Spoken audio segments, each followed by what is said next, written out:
Now, the Trump administration is closing the office of the Palestinian delegation to Washington because it says Palestinians won't negotiate with Israel.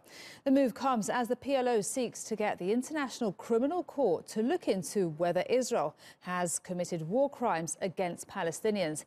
Now, from Washington, Sally Ihan has this report.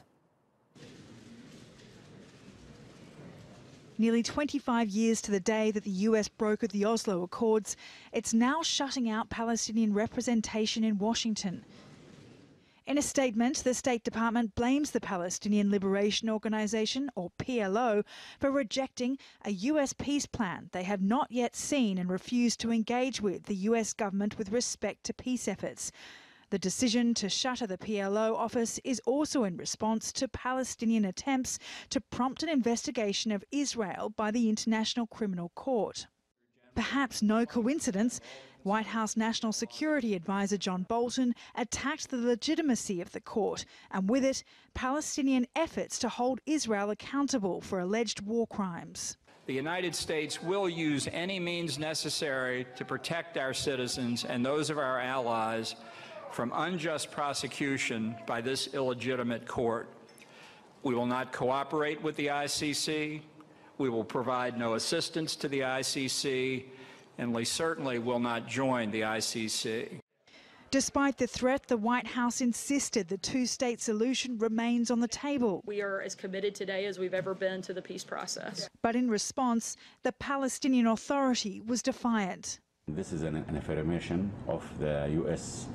administration's determination to continue its policies of blackmail and extortion and undermining the peace process and the two-state solution. I think no matter whatever the Americans are trying to do, they or the Israeli occupation, with God's help, these decisions or policies will never defeat our rights and will. The US government says the PLO has made little progress towards peace with Israel, and this is one of the reasons why the office here must close. Just how Trump plans to achieve peace in the Middle East remains unclear, and it's likely to cause widespread criticism, both home and abroad. Sally Ihan, TRT World, Washington. Now, for more on this, let's speak now to Nizar Farsakh, a former advisor to the Palestinian leadership, who joins us live from Arlington in Virginia. Thanks so much for joining us, Nizar.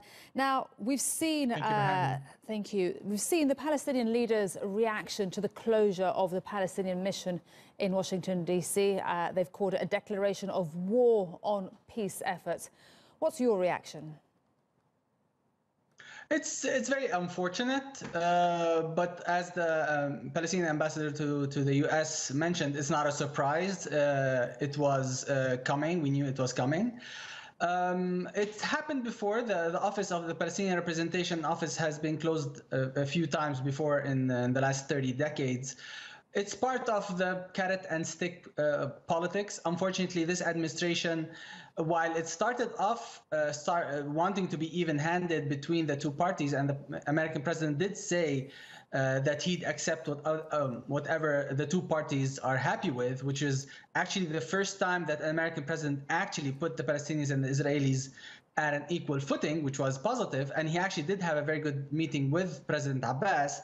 Unfortunately, a few months ago, they decided to change course and, in fact, reneged on 30 years of consistent American policy of even-handedness or attempted even-handedness in the peace process. Mm-hmm. This time, they've decided to be squarely in the Israeli corner.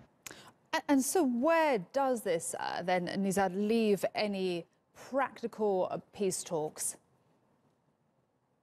So now, definitely, internationalization has become a much more prominent vehicle, let's say. The U.S. has abdicated its role as leading the mediation and leading the peace process.